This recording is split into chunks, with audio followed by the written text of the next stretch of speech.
Bom dia, meus amores, paz e bem. Como é que você está?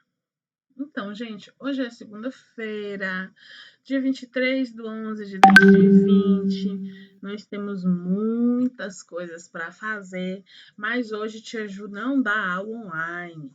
Hoje a aula online é a aula de Tia Lorenza. Então, Tia Ju veio aqui deixar o videozinho dela sobre as atividades que nós temos para fazer hoje. Beleza? Então tá. Ó, gente, ó, para começar, Juju vai precisar que você pegue aí, ó, o seu livrinho, o seu paradidático, que é esse aqui, ó. Tá vendo esse aqui? É esse aqui. Juju vai precisar que você, ó, vai lá na sua caixinha, pegue esse paradidático. O nome dele é Pequenas Guerreiras. Então, hoje, a atividade de hoje vai ser você fazer a leitura deste livro, que é maravilhoso. Você vai amar, tá bom? E depois que você fizer a leitura desse livro, aí você vai responder as atividades do nosso módulo 4, tá bom? No módulo 4, tá aí, ó. Giro de livros. Apresentação. Você vai ler a capa do livro Pequenas Guerreiras, vai escrever para a Tiju quem é o autor, quem é a ilustradora e qual é o título. Na página 25, alguns livros começam com a apresentação escrita pelo autor. O professor fará uma leitura em voz alta da apresentação do livro. Tiju vai fazer essa leitura agora, tá bom? Então vamos lá. Eu vou apresentar o livro para você.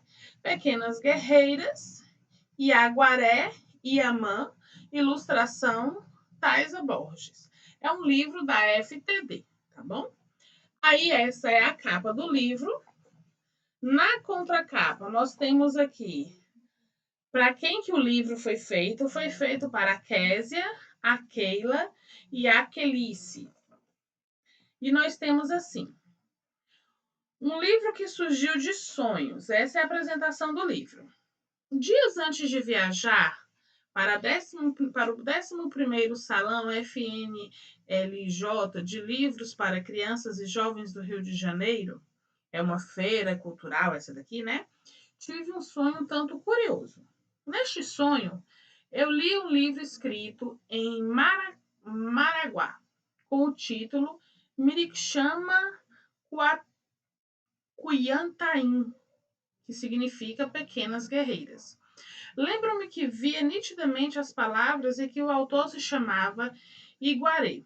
Quando acordei, contei o sonho a um amigo e ele disse: Iguaré é você. Nunca me havia passado pela cabeça escrever um livro sobre meninas amazonas. Fiquei pensando e logo comecei a escrever.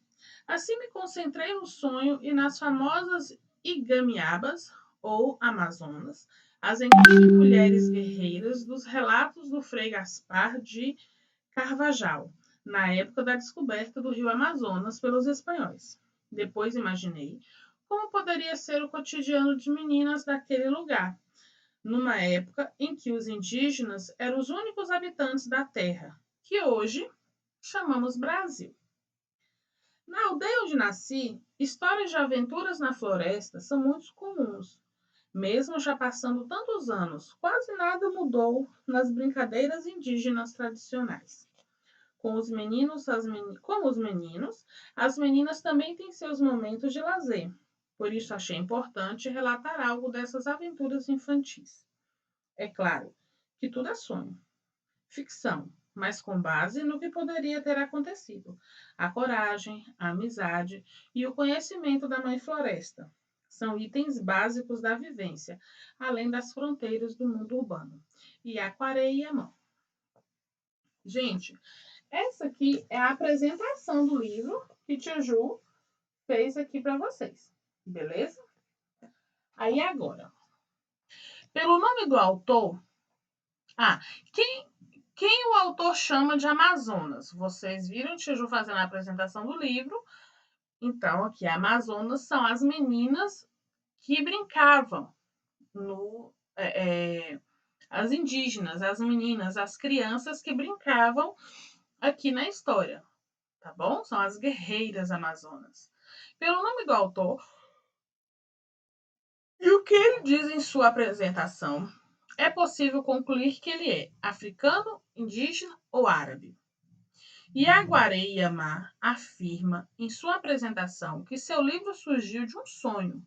Que sonho foi esse? Aí você volta nessa apresentação que o Tia Ju fez a leitura aqui, ó, e você vai ler novamente para você saber que sonho foi esse. Com os colegas, leia novamente a apresentação do livro As Pequenas Guerreiras. Aí você vai fazer essa leitura. Folheie as páginas, observe as ilustrações, confira se o conteúdo da apresentação relaciona-se com as páginas do livro. Aí você fez isso, beleza. Essa é a parte do livro que nós vamos ver agora. Na página 26, nós temos aqui, ó, leio e me transformo. Você já conheceu uma mesma lenda escrita em parágrafos e em quadrinhos? Escrita em parágrafos e em quadrinhos. Agora leia outra lenda que veio da região amazônica. Essa foi recontada em versos. Os feitiços de Yara. É hora de sol se pôr. É hora, é hora. É hora de esperar Yara. É hora, é hora. Fazendo do rio espelho, vem vaidosa. Yara vem. Penteando os cabelos longos e bem negros. Yara vem. Abrindo a flor do sorriso e pondo doçura no olhar, Yara vem.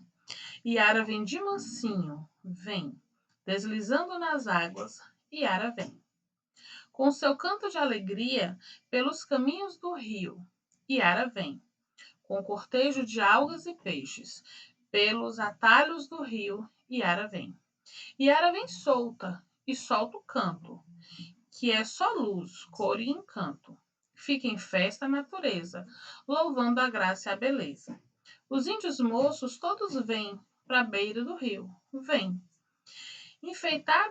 Enfeitiçados por Yara, vêm. Querendo se casar com Yara, vem. E Yara olha para todos, olha, e todos Yara namora, namora. Ela escolhe o mais faceiro, e o mais forte e o mais guerreiro. É hora de sol se pôr agora. É hora, é hora. É hora de Yara levar o noivo.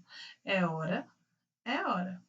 Caminho do rio afora, com o cortejo de peixes, com pedras, corais e algas. Os noivos vão indo embora. Na beira do velho rio, uma jovem índia chora, quer de volta o noivo e implora, implora. É hora da dona lua, é hora. No fundo do rio, o casório agora. Vive Yara, viva o noivo, viva o amor e viva agora. Esse aqui, gente, é um conto, é um poema de vários milhões de outros que existe da cultura indígena, tá bom? Daí aqui tá falando assim, conhecendo o poeta. Elias José nasceu em Minas Gerais, além de ter sido professor de literatura, ele publicou muitos livros e ganhou muitos prêmios durante a sua vida. É considerado um dos mais importantes escritores da literatura infantil do Brasil.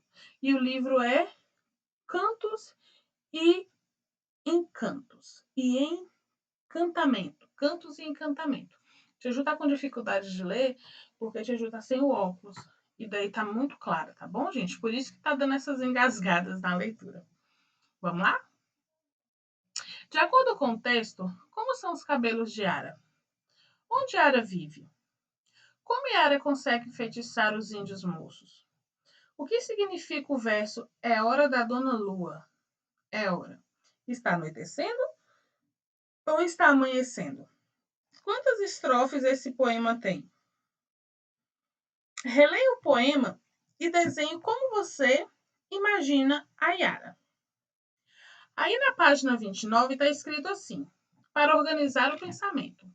Li a lenda e compreendi que uma história transmitida oralmente que combina acontecimentos reais e fantasiosos. Escrevi texto para os balões de uma história em quadrinhos. Estudei palavras com som nasal e compreendi que podemos usar a letra MN, o sinal tio, para produzir. Conheci audiolivros e e-books. Essa partezinha a tia Ju vai mostrar para vocês na nossa aula online, tá bom? E apresentei o texto dos meus quadrinhos para os colegas. Li a apresentação de um livro. O livro é este aqui, que vocês vão fazer a atividade hoje. E apreciei um poema sobre a sereia, tá bom? Essa é a nossa atividade de português. Agora, nós vamos passar para a nossa atividade de ciências. A nossa atividade de ciências está na página 166. Então, a tia Ju vai passar rapidinho. 166. Muito bem. Como era a vida no passado? Aqui nós vamos falar, gente, na atividade de ciências, como eram as coisas do passado, tá bom? Atualmente, a humanidade é capaz de fabricar equipamentos muito complexos, como foguetes, supercomputadores. Existem também equipamentos comuns no dia a dia, que facilitam muito a nossa tarefa, como a máquina de lavar roupa, o liquidificador, o fogão elétrico, a geladeira e muitos outros. Desenhe no espaço abaixo 2 equipamentos que você utiliza muito no seu dia a dia. Podem ser equipamentos que facilitam algumas tarefas ou são usados para recreação. Em seguida, mostre o desenho a um colega. Explique para que serve esse equipamento e por que eles são importantes para você. Essa parte do explicar, você pode, no próprio desenho que você vai fazer, você pode escrever para que serve esse desenho, tá bom? Como seria a sua vida sem os equipamentos que você desenhou na página anterior? Você parou para pensar que nem sempre os equipamentos e objetos que você utiliza no seu dia a dia existiam? Você sabia que energia elétrica, que permite o funcionamento de inúmeros equipamentos, chegou às residências há pouco mais de 100 anos? Então, como era a vida das pessoas sem energia elétrica e sem todos os equipamentos que precisam dela para funcionar? Já imaginou como as pessoas guardavam os alimentos antes da invenção da geladeira? E como faziam para comunicar com pessoas distantes antes da invenção do telefone? No passado, quando ainda não havia geladeira, as pessoas utilizavam diferentes técnicas de conservação de alimentos. Algumas carnes, por exemplo, eram mantidas no sal e dentro do pote com gordura. Frutas eram secas ou então cozidas em uma mistura de água com açúcar, formando uma compota de geleias. Alguns legumes eram preservados em misturas feitas com água, sal e vinagre e conserva. Em lugar muito frio, os alimentos eram conservados na neve ou no gelo. Quanto ao telefone, quando o telefone ainda não existia, as cartas eram a principal forma de comunicação entre pessoas distantes. Dependendo da região, as cartas podiam demorar meses para chegar ao seu destinatário. Antes da invenção dos fogões a gás ou elétricos, os alimentos eram preparados no fogo a lenha ou em fogueiras feitas no chão. Quando o chuveiro elétrico ainda não existia, era comum tomar banho no rio ou numa bacia grande. Para garantir um banho mais quentinho, a água era aquecida no fogão a lenha. As roupas eram lavadas no rio ou no tanque, torcidas à mão para retirar o excesso da água. Aí vocês estão vendo a imagem, né, de um fogão a lenha e as crianças tomando banho. Ainda hoje, muitas famílias não contam com energia elétrica em suas casas. No Brasil, há cerca de 1 milhão de residências sem energia elétrica. Você já parou para pensar que houve um tempo em que não existia nem dinheiro? Nesta época, as pessoas podiam adquirir os seus produtos de que precisavam por meio de trocas. Por exemplo, um saco de farinha podia ser trocado por galinhas ou por um serviço. Vamos viajar no tempo. No dia de hoje, é bastante comum ver computadores nos escritórios e nas casas. Essas máquinas são usadas para infinidade de tarefas, como fazer pesquisa na internet, desenhar, brincar nos jogos online. Os primeiros computadores, porém, eram equipamentos enormes e usados somente em grandes empresas. E poucas pessoas eram capacitadas para usá-los. Com avanços tecnológicos, os computadores se tornaram cada vez menores e mais potentes, até que começaram a ficar mais parecidos com os computadores que conhecemos hoje. Um dos responsáveis por tornar os computadores acessíveis à população em geral foi o americano Steve Jobs, já na década de 1980. Nessa época, Jeju já tinha nascido. Novos avanços tecnológicos possibilitaram que os computadores fossem fabricados com um tamanho cada vez menor, dando origem a notebooks, tablets, smartphones, que podem ser levados de um lugar para outro com muita facilidade. Aí nós temos, considerado o primeiro computador, né? Ele ocupava um cômodo inteiro. Olha como ele era grandão, né? É esse aqui, ó. Deixa eu te ajudar marcar aqui para você. Aqui, ó. Primeiro computador. Steve Jobs, como um dos primeiros computadores pessoais, ó. Aqui a legenda. Nos dias atuais, os computadores fazem parte do cotidiano de muita gente aqui também. Tá vendo? Agora, o que vocês vão fazer? Trocando carta. Nessa atividade, só um minutinho, viu, gente? Nessa atividade, você vai experimentar uma situação que era bastante comum antes da invenção dos e-mails e dos aplicativos de mensagem instantânea. Você e seus colegas vão escrever e trocar correspondências. Para esse material, você vai precisar. Tá falando no livro, mas você não vai botar essa carta no correio, a menos que a mamãe e que o papai queira. Então, você iria precisar, se fosse colocar no correio, de selo, envelope, folha de caderno, lápis ou caneta e cola. Escolha um colega para qual você quer escrever essa carta. Você pode escolher, gente, qualquer pessoa. Não precisa ser colega da escola, não precisa ser alguém que Jeju conheça. Pode ser qualquer pessoa, tá bom? Em uma folha de caderno, escreva a carta. Cartas pessoais tradicionalmente têm a seguinte organização. Olha como a carta está sendo organizada. Primeiro, o cabeçalho da carta, tá vendo? Aonde a pessoa que está escrevendo a carta está? No Juazeiro do Norte. A data, 30 de outubro de 2020. Aí vem o cumprimento. Como é que é o cumprimento da carta? Bom dia, fulano. Olá, fulano. Saudades. Está cumprimentando a pessoa. Ele colocou: Olá, Henrique. Aí depois tem o assunto da carta. Como você está, amigo? Faz tempo que não nos vemos e estou com saudade de brincar com você. Eu me diverti muito com você nas nossas últimas férias, foi muito legal. Estou estudando bastante e indo muito bem na escola. Aprendi um monte de coisas novas. Espero te ver em breve. Daí tem a despedida. Um forte abraço. Assinatura Rafael. Você vai escrever esta carta para um colega, gente, ou para alguém que você goste muito. O que Tia Ju quer que vocês entendam? Você vai precisar ou tirar uma foto da carta que você escreveu para Tia Ju corrigir, ou você pode fazer uma filmagem lendo a carta para Tia Ju. Se você não quiser postar no grupo, não tem problema, pode mandar para o meu WhatsApp pessoal, tá bom? Aí, para finalizar, você pode escrever sobre o assunto que quiser. Depois de redigida a carta, deve ser colocado no envelope. Na parte da frente do envelope é preciso escrever os dados do remetente. Quem é o remetente, gente? Olha, é a pessoa que escreveu a carta. Então, você vai escrever aí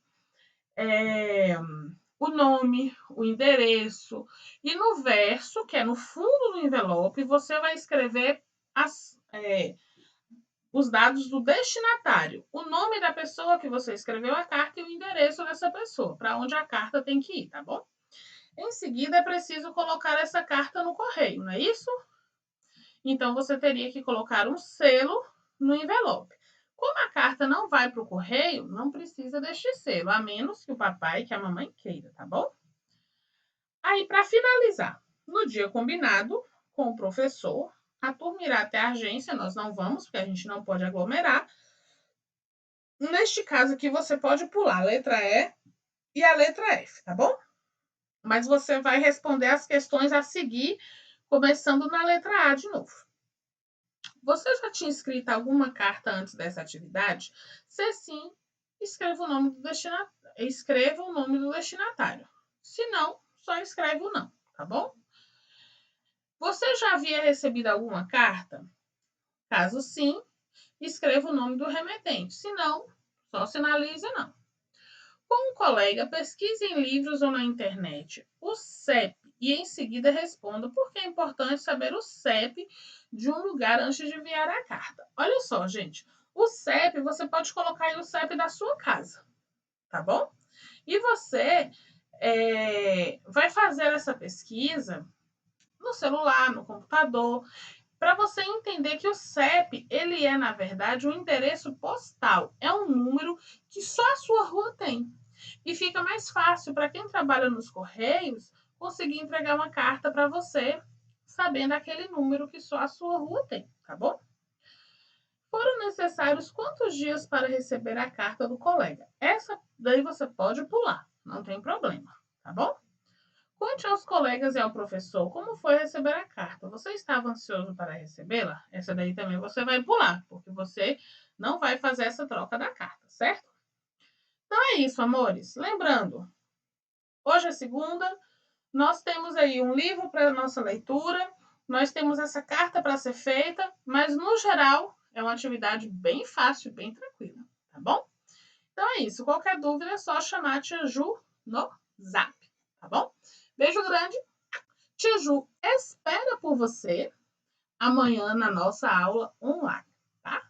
Então fiquem com Deus e até amanhã. Beijão, amores!